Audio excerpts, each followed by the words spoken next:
আসসালামু আলাইকুম ভিউয়ার্স, কেমন আছেন আপনারা? আজকে আমরা রান্না করব কাঁচা কাঁঠাল। প্রথমে আমরা কাঁচা কাঁঠাল কেটে নিচ্ছি, এবং 4 ভাগে ভাগ করে এবার মাঝখানের অংশটা ফেলে দিয়ে চামড়াগুলো ছিলে নিচ্ছি। এবার টুকরো করে নিচ্ছি, মাংসের মতো টুকরো করে নিয়ে পরিষ্কার করে ধুয়ে নিয়েছি। এবার আমরা সিমের বিচি ভেজে নিচ্ছি। এবার আমরা সিমের বিচি চামড়াগুলো শিলপাটায় পরিষ্কার করে নিচ্ছি। এবার আমরা ঝেড়ে সিমের বিচিগুলো ভিজিয়ে নিয়েছি, পেঁয়াজ কাঁচামরিচ কেটে নিয়েছি, আর গরু মাংসগুলো সুন্দর করে কেটে ধুয়ে নিয়েছি। আজকে গরু মাংস দিয়ে কাঁঠাল রান্না করব। পাতিল বসিয়ে তেল গরম দিয়ে দারচিনি এলাচি তেজপাতা দিয়ে দিলাম, আর পেঁয়াজ কাঁচামরিচ দিয়ে দিলাম, আদা রসুন দিয়ে দিলাম, দিয়ে এবার ভেজে নেব সবগুলো একসাথে।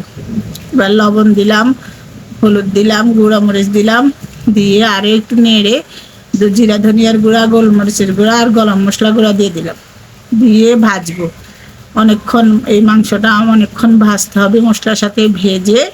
এবার আমি পানি দিয়ে আরও কিছুক্ষণ কষিয়ে নেব। একদম তেল ছেড়ে দিয়েছে মশলাগুলা, মাংসগুলা কষিয়ে মশলার সাথে। এবার আমি সিমের বিচি দিয়ে দিলাম আর কাঁঠাল দিয়ে দিলাম, দিয়ে কিছুক্ষণ ভেজে এবার গরম পানি দিয়ে দিলাম, দিয়ে ঢাকনা দিয়ে রেখে দেবো।